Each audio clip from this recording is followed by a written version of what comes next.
বাংলাদেশের উন্নয়নে সহযোগিতা করছে চীন। সকালে ঠাকুরগাঁওয়ে বাংলাদেশ চীন ফ্রেন্ডশিপের যৌথ শিক্ষা উপকরণ বিতরণ অনুষ্ঠানে এ কথা বলেন তিনি। মন্ত্রী বলেন, দেশের উন্নয়নমূলক কাজে চীন সবসময় সহযোগিতা করছে। এদিকে বাংলাদেশের পাশে থেকে কাজ করার আশ্বাস দেন বাংলাদেশে নিযুক্ত চীনের রাষ্ট্রদূত এইচ.ই. মি ইয়াওয়েন। বিস্তারিত ডেস্ক রিপোর্টে।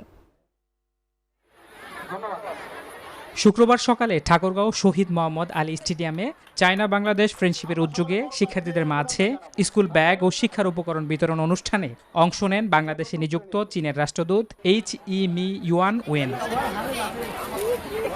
এ সময় চীনের রাষ্ট্রদূতকে ধন্যবাদ জানিয়ে মির্জা ফখরুল বলেন, বাংলাদেশের উন্নয়নে চীনের সহযোগিতা অব্যাহত রয়েছে।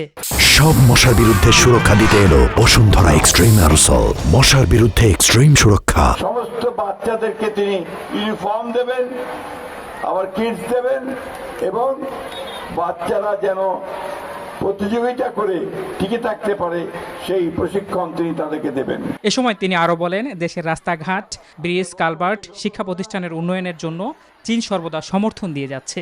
আমাদের উন্নয়নের ক্ষেত্রে তারা আমাদেরকে সমর্থন দিচ্ছে।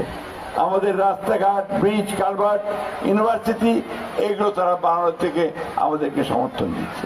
এদিকে বাংলাদেশের বিনিয়োগ, শিশুদের শিক্ষার উন্নয়ন সহ সব ধরনের উন্নয়নমূলক কাজ অব্যাহত রাখার আশ্বাস দেন চীনা রাষ্ট্রদূত।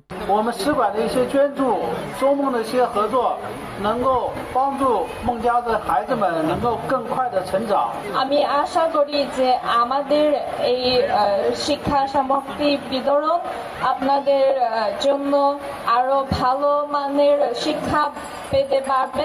অনুষ্ঠানে জেলার ৬,৫০০ শিক্ষার্থীর মাঝে স্কুল ব্যাগ বিতরণ করা হয়। Desk report, news 24।